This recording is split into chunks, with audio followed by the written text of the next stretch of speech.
علیکم ورحمۃ اللہ وبرکاتہ۔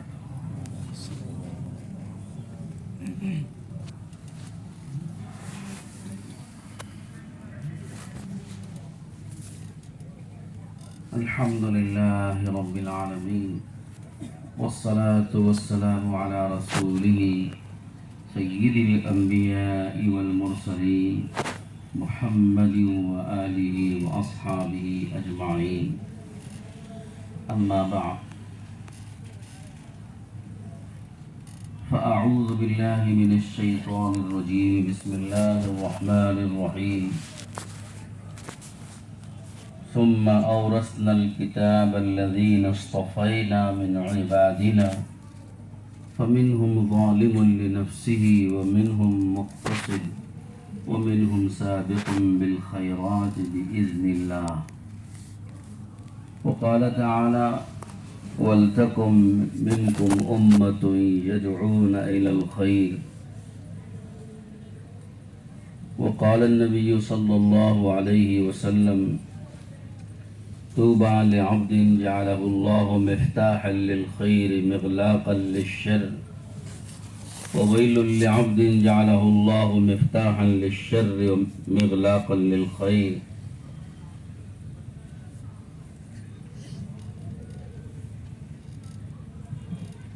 وعن عبد الله بن مسعود رضي الله عنه يقول في حديثه الطويل قال لي رسول الله صلى الله عليه وسلم يا ابن مسعود أتدري أي الناس أعلم أي الناس أفضل؟ قلت الله ورسوله أعلم، قال أفضل الناس أفضلهم عملا إذا فقهوا في دينهم، وقال يا ابن مسعود أتدري أي الناس أعلم؟ قلت الله ورسوله أعلم، قال أعلم الناس أبصرهم بالحق إذا اختلف الناس، أو كما قال رسول الله صلى الله عليه وسلم۔ بزرگان محترم، معزز حضرات علماء کرام، دوستو اور بھائیوں اور بزرگوں، آپ حضرات اہل علم ہیں اور اللہ تعالیٰ نے آپ سب حضرات کو دین کے مختلف اہم کاموں میں لگائے رکھا ہے اور اللہ نے قبول فرمایا ہے، اور مختلف دینی خدمتوں میں سب حضرات مصروف ہیں۔ اللہ آپ کی تمام دینی خدمتوں کو شرف قبولیت سے مالا مال فرمائے۔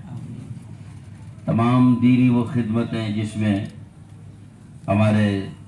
حفاظ اور علماء اور ائمہ، مدرسین، معلمین مصروف ہیں، یہ تمام کے تمام انتہائی قابل قدر ہیں اور امت کی انتہائی اہم ضرورتوں میں سے، اور آپ حضرات اس میں پہلے سے لگے ہوئے ہیں۔ اللہ آپ حضرات کا اور ہم سب کا موت تک اخلاص کے ساتھ لگے رہنا قبول فرما لے گا۔ مولانا الیاس صاحب رحمۃ اللہ علیہ کے ملفوظات میں ہے کہ کام کرنے سے زیادہ کام کو اللہ کی بارگاہ میں قبول کرانے کا فکر کرو، تو قبولیت بڑی چیز ہوتی ہے، بہت اہم چیز ہوتی ہے۔ ہمارا چھوٹا سا عمل بھی ہو، چھوٹی سی خدمت بھی ہو، مگر اللہ کی بارگاہ میں قبول ہو رہی ہو تو یہ بہت بڑی ہے قیامت کے اعتبار سے، آخرت کے اعتبار سے۔ اور اگر ہم بڑی خدمت میں لگے ہوئے ہوں مگر اللہ کے ہاں قبول نہ ہو رہی ہو تو آخرت کے اعتبار سے اس کی کوئی حیثیت نہیں۔ تو بس اللہ تعالی شانہ ہم سب کو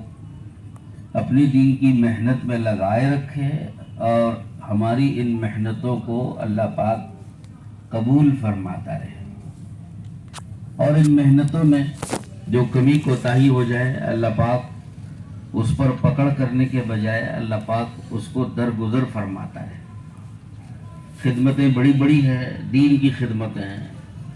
اس میں کمی کوتاہی ہم میں سے ہر ایک سے ہوتی ہے. تو اگر ان پر کوتاہیوں اور کمیوں پر اللہ پردہ ڈال دے اور قیامت کے دن اس پر سوال نہ کرے،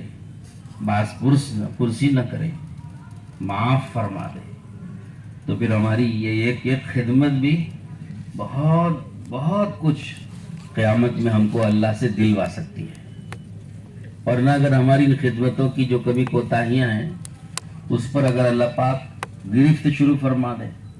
پوچھنے لگے، سوال کرنے لگے اور ایک ایک کوتاہی پر پکڑ کرنے لگے، تو پھر تو ہم نہیں بچ سکتے. تو اس لیے بہت ڈرنے کی بھی ضرورت ہوتی ہے اپنی خدمتوں میں کہ کوئی کمی کوتاہیوں پر اللہ پاک گرفت نہ کرے. اور امید بھی رکھنے کی ضرورت ہے کہ جو کچھ اللہ کام لے رہا ہے اس پر اللہ ہم کو ضرور بھی ضرور بہت کچھ نوازے گا. مجھے اچانک یاد آیا حضرت مولانا خلیل احمد سہارنپوری رحمۃ اللہ علیہ کا ایک ملفوظ.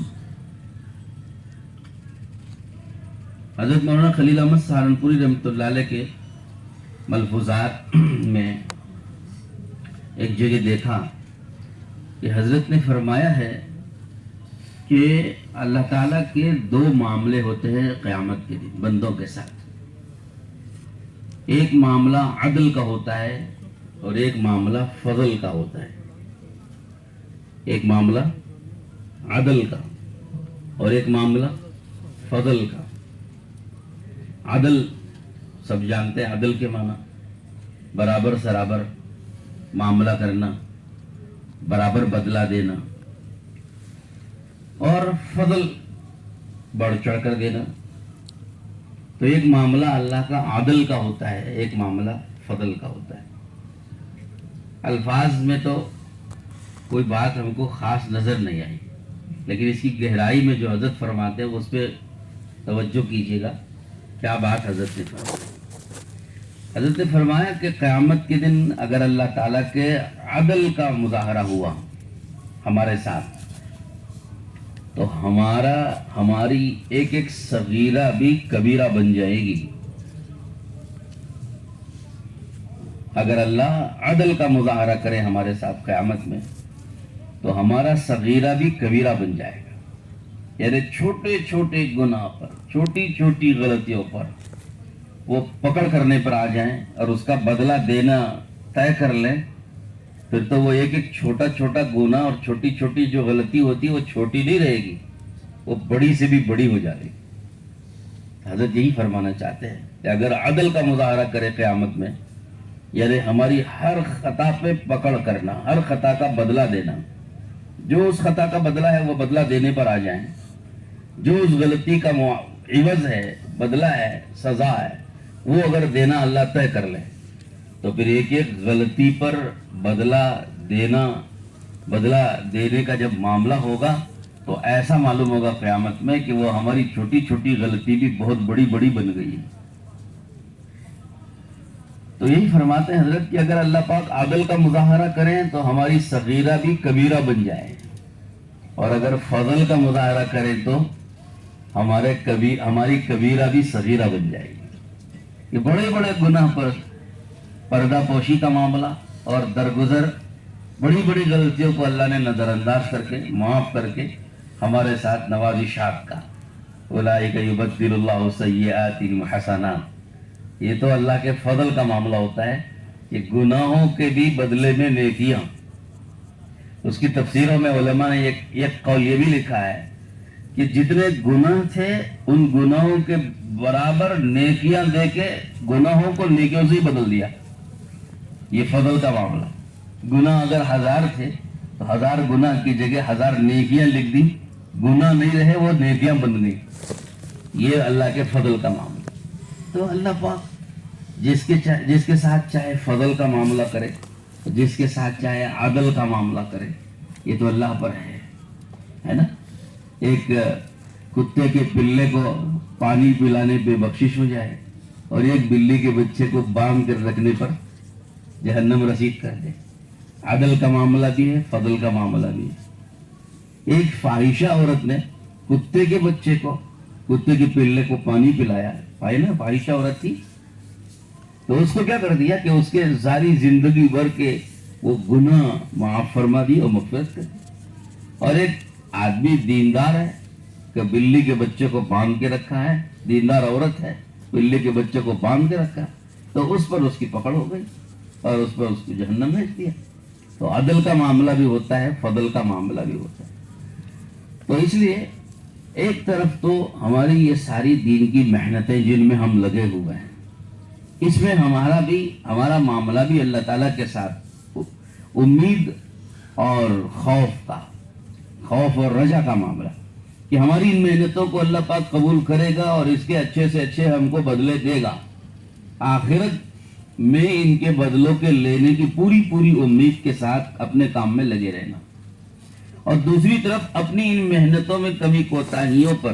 ہماری غفلتوں پر, سستی اور بے فکری پر ڈرتے بھی رہنا کہ کسی بے فکری پر, کسی غلطی پر, کسی کوتاہی پر اللہ تعالیٰ پکڑ کر کے عدل کا مظاہرہ نہ کر دے قیامت میں. خوف, ڈرتے بھی رہنا. حضرت جی رحمۃ اللہ علیہ فرماتے تھے, حضرت جی مولانا انعام الحسن صاحب رحمۃ اللہ علیہ نے ایک مرتبہ فرمایا تھا کہ ایمان تو الایمان بین الخوف والرجا ہے نا, جیسے حدیث میں کہ خوف اور رجا دونوں کے درمیان میں ایمان دائر رہتا ہے. تو حضرت نے اس کی توجیہ فرمائی کہ کیسے دائر رہتا ہے. خوف اور رجا ایک تو متضاد چیزیں ہیں, خوف اور امید دونوں متضاد چیزیں ہیں, ان کے درمیان میں ایمان دائر رہتا ہے. تو دو متضاد چیزوں میں کیسے دائر رہتا ہے؟ تو حضرت نے اس کی بہترین توجیہ فرمائی. حضرت نے فرمایا کہ زندگی میں خوف غالب ہو اور موت کے وقت میں امید غالب ہو. زندگی میں آدمی خوف کے ساتھ ڈرتے ڈرتے پھونک کے قدم اٹھانا, ڈرتے ڈرتے چلنا, یہ زندگی میں یہ اس کا غلبہ ہونا چاہیے. ہاں, اور موت کے وقت میں چونکہ شیطان نا امید کرنے کی بہت کوشش کرتا ہے اور نا امید کر کے اللہ تعالیٰ کی رحمت سے مایوس کر کے دنیا سے رخصت کرنے کی کوشش کرتا ہے. اور نا امیدی تو کفر ہے. یہ نا امیدی کبھی اتنی بڑھ جاتی ہے کہ آدمی کفر تک پہنچ جائے. تو حضرت نے فرمایا کہ موت کے وقت میں امید کا غلبہ ہو کہ اللہ نے جو وعدے فرمائے ہیں, اللہ رب العزت نے جتنے فضائل بیان کیے اور اللہ رب العزت نے جتنے انعامات سنائے اور بیان کیے ہیں وہ ہمارے لیے ہیں. اور اللہ ہمارے ساتھ اس فضل کا معاملہ کرے گا اور ان انعامات سے ہمیں نوازے گا. تو آخری زمانے میں آدمی پر امید کا غلبہ ہو, اور ابتدائی زمانے میں زندگی میں جب تک زندگی برقرار ہے, حیات ہے, صحت ہے, آدمی پر خوف کا غلبہ ہو. اللہ تعالیٰ ہم سب کو توفیق نصیب فرمائے. تو بہرحال بات یہ چل رہی ہے کہ آپ حضرات اہل علم اپنی اپنی جگہوں پر اپنی اپنی دینی خدمتوں میں لگے ہوئے ہیں, اور یہ سب انتہائی قابل قدر. تو ہمیں اس پر اللہ کا شکر کرنا چاہیے کہ اللہ رب العزت نے ہم کو وہ علم دیا ہے, وہ دین دیا ہے, اور وہ چیزیں ہم کو دی ہیں کہ جس کا دنیا میں کوئی بدل نہیں, اور دنیا اور آخرت دونوں جہاں میں اس سے بڑھ کر فضیلت والی کوئی چیز نہیں ہے. وہ علم اللہ نے دیا, قرآن پاک دیا, اللہ نے حدیث پاک دیا, علم نبوت دیا. تو یہ وہ دولت ہے کہ جس سے بڑھ کر دنیا اور آخرت میں کوئی نعمت نہیں ہے, کہ سب سے بڑی نعمتوں میں یہی نعمت. ایمان کے بعد اگر کوئی بدولت ہے تو سب سے بڑی دولت علم کی ہے, اور علم کی اس دولت کی وجہ سے انسان جس اعلیٰ درجے تک پہنچ سکتا ہے, اس اعلیٰ درجے کے بعد پھر کوئی درجہ ہی نہیں ہے. اس علم پر عمل کر کے, اس علم کو اپنے عمل میں منتقل کر کے, اور اس علم کو اپنے عمل سے جوڑ کے انسان جتنا فضیلت والا اور جتنے رتبے والا, جتنے بڑے مقام والا بنے گا, اس کے آگے پھر کسی اور کا مقام نہیں ہوتا ہے. علم والے سے بڑھ کر کوئی مقام نہیں. تو اس کا کیا مطلب کہ محض علم حاصل کر لینے پر یہ مقام ملے گا, یا علم کو عمل سے جوڑنے کی بنیاد پر مقام ملے گا. علم والوں کے جتنے مقامات ہیں اور جتنے فضائل ہیں اور جتنے ان کے درجے بلند کیے گئے ہیں, جیسا قرآن میں اللہ نے فرمایا یرفع اللہ الذین آمنوا منکم والذین اوتوا العلم درجات. تو ایمان والوں کے ساتھ ساتھ علم والوں کے اللہ پاک درجے بلند فرماتے ہیں. تو یہ علم والوں کے جو درجے بلند ہوتے ہیں کہ وہ درجے محض علم پر بلند ہوں گے, یا علم کے ساتھ عمل ہو تو بلند ہو. ابھی جو حدیث میں نے پڑھی آپ کے سامنے، حضرت عبداللہ بن مسعود رضی اللہ تعالیٰ عنہ کا جو ارشاد ہے نا، کہ طبرانی کی روایت ہے کہ حضور صلی اللہ علیہ وسلم نے ابن مسعود رضی اللہ عنہ سے پوچھا، حدیث طویل ہے، اس میں درمیان کا ایک تھوڑا سا میں نے ٹکڑا پیش کیا۔ حضور صلی اللہ علیہ وسلم نے پوچھا، یا ابن مسعود اتدری ای الناس افضل، ابن مسعود تم جانتے ہو لوگوں میں سب سے افضل کون ہے؟ افضلیت کن کو حاصل ہے لوگوں میں؟ تو صحابہ کی جیسے عادت ہوتی ہے کہ وہ حضور صلی اللہ علیہ وسلم کے سامنے پورے ادب کے ساتھ، ہمیشہ ادب ہی کے ساتھ رہتے تھے، جواب جاننے کے باوجود بھی نہیں دیتے تھے۔ یہ ان کا غایت ادب تھا کہ حضور صلی اللہ علیہ وسلم کے ساتھ اپناتے تھے، جانتے تھے تو بھی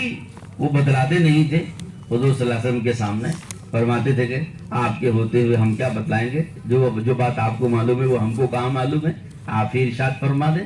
کیا جواب ہے اس کا؟ آپ ہی ارشاد فرما دیں۔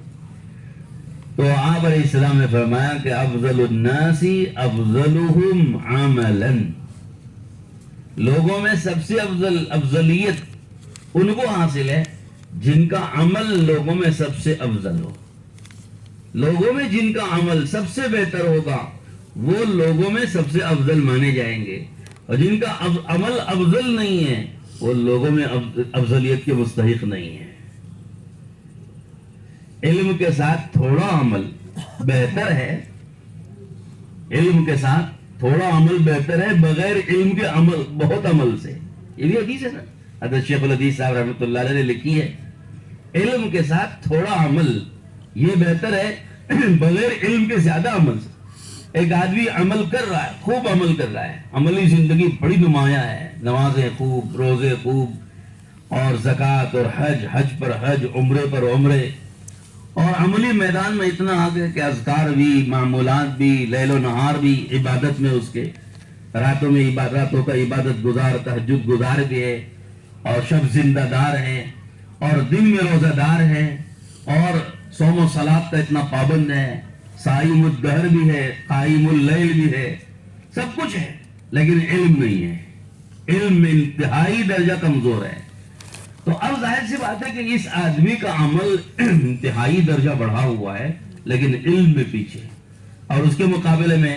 ایک آدمی وہ ہے کہ جس کے پاس علم ہے اور علم کے ساتھ ساتھ میں اس علم پر اس کا عمل ہے، اگرچہ کہ اس کا عمل اس کے مقابلے میں کم درجہ ہے، لیکن یہ علم کے ساتھ عمل ہے۔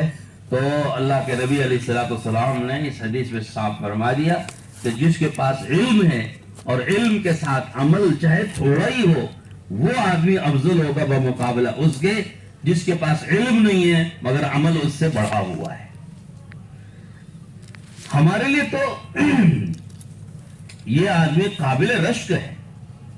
کہ یہ علم نہ ہونے کے باوجود عمل میں اتنا آگے ہے، تو ہمارے پاس جب علم ہے تو ہم اس سے عمل میں کیوں نہیں آگے بڑھ سکتے؟ علم نہ ہونے کے باوجود یہ عمل میں آگے ہے، ایک ایک عمل کی قدر کر رہا ہے، حالانکہ اس عمل کا اسے علم نہیں ہے، لیکن ایک ایک عمل کو قدر کی نگاہ سے دیکھ کر ایک ایک عمل کی حفاظت کر کے اپنے عمل میں اس کو لیے ہوئے ہیں اور آگے بڑھ رہا۔ تو اہل علم جن کے پاس اس عمل کا علم ہے، جن کے پاس اس عمل کی فضیلت ہے، جن کو اس عمل پر ملنے والے بدلے کا علم ہے، اور جن کو اس عمل کے نتیجے معلوم ہیں، اس عمل کی اہمیت معلوم ہے، اور اس عمل کا رتبہ اور درجہ معلوم ہے، وہ اہل علم ان کو چاہیے تھا کہ اس بے علم آدمی سے زیادہ اس عمل کی قدر کرتے، اور اس عمل کو اس بے علم سے زیادہ اختیار کرتے، اور اپنے عملی زندگی کا اس کو شیوا بناتے، اور اس آدمی کو پیچھے کر دیتے جو آدمی علم نہ ہونے کے باوجود عمل میں آگے بڑھ رہا ہے، اس کو عمل میں پیچھے کر دیتے۔ علماء کی شان اور اہل علم کی شان تو یہ تھی، کیوں کہ علماء کے پاس تو ان عملوں کا علم موجود ہے، ان عملوں کی اہمیت، درجہ، فضیلت، مسائل اور اس پر ملنے والے بدلے سب کچھ معلوم ہے۔ تو یہ علماء اس عمل کی زیادہ قدر کرے یا وہ آدمی زیادہ قدر کرے جس کو اس عمل کا علم ہی نہیں ہے؟ کون قدر کرے؟ قدر گل بدانت یا بدانت گل فروش، وہ قدر جوہر شاہ بدانت یا بدانت جوہری۔ پھول کی قدر کس سے پوچھیں گے؟ گل فروش سے پوچھو، پھول بیچنے والے سے پوچھو پھولوں کی کیا قدر ہے۔ قدر گل بلبل بدر، بلبل سے پوچھو، جو بلبل پھولوں کی تلاش میں رہتا ہے اور خوشبو کی تلاش میں رہتا ہے اور بہترین رس کی تلاش میں رہتا ہے اور اچھی اچھی خوشبوئیں ڈھونڈ ڈھونڈ کے اس کے اوپر بیٹھتا، اس کا رس چوستا ہے۔ بلبل سے پوچھو کہ پھول کی کیا قیمت ہے، یا گل فروش سے پوچھو کہ پھولوں کی کیا قیمت ہے۔ ایسے ہی جوہر ہے، موتی ہے، ہیرا ہے، قدر جوہر کی، موتی کی قیمت اگر پوچھنا ہو تو کس سے پوچھو؟ کہ شاہ سے پوچھو، بادشاہ سے پوچھو، جو بادشاہ اپنے تاج میں ان جواہر کو اور ہیروں کو اور موتیوں کو جڑ کر اپنا تاج بناتا ہے اور اس تاج سے وہ بادشاہ کہلاتا ہے، اور تاج نہ پہنے تو کوئی آدمی اس کو بادشاہ پہچانتا ہی نہیں ہے۔ تو جو بادشاہ کے تاج کی قیمت جانتا ہے کہ تاج کے بغیر لوگ اس کو بادشاہ نہیں سمجھتے اور بادشاہ نہیں جانتے، اور جتنے اس کے اندر ہیرے جواہرات جڑے ہوتے ہیں اسی قدر وہ تاج قیمتی ہوتا ہے، اور جس قدر بڑا تاج ہوتا ہے اسی قدر یہ بڑا تاج مانا جاتا ہے۔ تو لہذا بادشاہ کو ہیرے جواہرات کی قیمت اور قدر معلوم ہوتی ہے، تو فرمایا کہ قدر جوہر شاہ بدانت یا بدانت جوہری، ایک جوہر ہے جو موتی اور ہیرے کا کاروبار کرنے والا، اس سے پوچھو ان موتیوں کی قیمت کیا ہے۔ گدھے سے اگر پوچھو، گدھا دھوبی سے پوچھو یا گدھے سے پوچھو تو اس کو کیا پتا ہے؟ راستہ چل رہا تھا، ایک دھوبی گدھے کو لے کر کے، اسے ایک پتھر چمکتا ہوا ملا، اس نے اٹھایا اور اس نے اس کو دیکھا کہ بھائی پتھر بڑا شاندار چمک رہا ہے، تو اس نے پتھر کو اٹھا لیا اور اس کا گدھائی سب سے زیادہ بہترین اس کا سرمایہ ہوتا ہے، اس لیے کہ اسی گدھے سے تو سارے کام لیتا ہے۔ اس نے کہا کہ بھائی اس چمکتے پتھر کو میں جیب میں رکھوں تو کیا کرو، کیا فائدہ ہے، میں گدھے کے گلے میں لٹکا دوں گا، میرا گدھا چمکے۔ تو لہذا گدھے کے گلے میں لٹکا دیا اور گدھے کو لے کر کے چل رہا تھا، بازار سے گزر رہا تھا، ایک جوہری کی نظر اس پہ پڑ گئی۔ جوہری نے پہچان لیا، او ہو یہ کیا پتھر ہے، اس کی کیا قیمت ہے، اس کا کیا وزن اور کیا اہمیت ہے، اس نے جان لیا۔ اس نے دھوبی کو بلایا، پوچھا بڑے میاں یہ پتھر گدھے کے گلے میں لگا رکھا، کیا فائدہ ہے تمہارا اس سے، یہ مجھے دے دو تو میں تو اس کو اپنی دکان پہ سجاؤں اور کچھ رکھوں، کچھ اس کو کام میں لاؤں۔ تم نے گدھے کے گلے میں رکھا ہے، گدھے کے گلے میں ڈالنے سے کیا فائدہ ہے، میں تم کو تھوڑے سے پیسے دے دوں گا، تمہاری ضرورت تو تمہاری حاجت پوری ہو جائے گی، تھوڑے سے پیسے لے لو اور موتی مجھے دے دو۔ اس نے بھی سوچا کہ بھائی یہ پتھر ہے، گدھے کے گلے میں لٹکا رہے گا، میرا کیا فائدہ ہے اس سے، واقعی بات تو صحیح ہے، تھوڑے سے پیسے مل جائیں گے تو کام بن جائے۔ تو اس نے ایک معمولی سے دام دے کر کے اس کو پٹی پڑا دیا، الو بنا دیا اس کو، اور وہ موتی اس نے لے لیا۔ وہ جو دھوبی تھا قدر جانتا نہیں تھا، معمولی سے دام کے عوض میں وہ موتی دے کر کے چلا گیا، لیکن جو جوہری تھا وہ تو قیمت جانتا تھا نا، اس نے اتنی سستے داموں میں اس کو خریدا ہے۔ تو اب اس نے خرید تو لیا اور موتی لے کے ہاتھ میں ادھر ادھر سے مسلنے لگا، کیا شاندار موتی ہے، آج اس کو میں نے معمولی دام میں خرید لیا ہے، اب اس کو میں بیچوں گا، کتنے دام مجھے آئیں گے، کیا قیمت مجھے ملے گی، اور اس کے بعد میں اس سے کیا کیا بناؤں گا اور کتنا مال اور دولت کماؤں گا، یہ سوچ رہا تھا۔ سوچتے سوچتے موتی کو ادھر سے ادھر مسلنے لگا۔ تو جن حضرات نے یہ واقعہ لکھا ہے وہ کہتے ہیں کہ موتی کو، اس ہیرے کو جو ہے غیرت آئی، اس کے ہاتھوں سے پھسل کر کے وہ ہیرا نیچے گر پڑا، تو یہ افسوس کرنے لگا کہ ہیرا گرا اور ٹکڑے ٹکڑے ہو گیا۔ اس ہیرے سے آواز آئی کہ نادان، وہ دھوبی تھا، میری قدر نہیں جانتا تھا، اس لیے اس نے معمولی دام میں مجھے بیچ دیا۔ تو نادان نہیں تھا، تو نادان نہیں تھا، تو میری قیمت جانتا تھا، تیری غیرت کیسے گوارا کی کہ تو اتنے معمولی دام میں مجھے خریدا، کیا میری یہی قیمت تھی؟ تیرے ہاتھ میں رہنے کے قابل نہیں ہوں، اس لیے میں گر گیا۔ تو ایک موتی نے ایک سبق دے دیا اس کو کہ جب چیز کی قدر جانتا ہے تو اتنی سستی قیمت دے کر کے تو نے میری حیثیت گھٹائی، میرا رتبہ گھٹایا، میری عزت گھٹائی، تو نے تیرے ہاتھ میں رہنے کے قابل نہیں ہے۔ اس پر ہم کو بھی سوچنا چاہیے کہ اللہ نے جو علم ہمیں دیا ہے، جو دولت ہمیں دی ہے، خدا پاک کی قسم دنیا کی کسی بادشاہ کے پاس یہ دولت نہیں ہے جو دولت اللہ نے ہمیں اور آپ کو عطا فرمائی۔ قرآن پاک کی دولت، حدیث پاک کی دولت، علم نبوت کی دولت، دین کی دولت، دین کی خدمتیں، دین کا پڑھنا پڑھانا،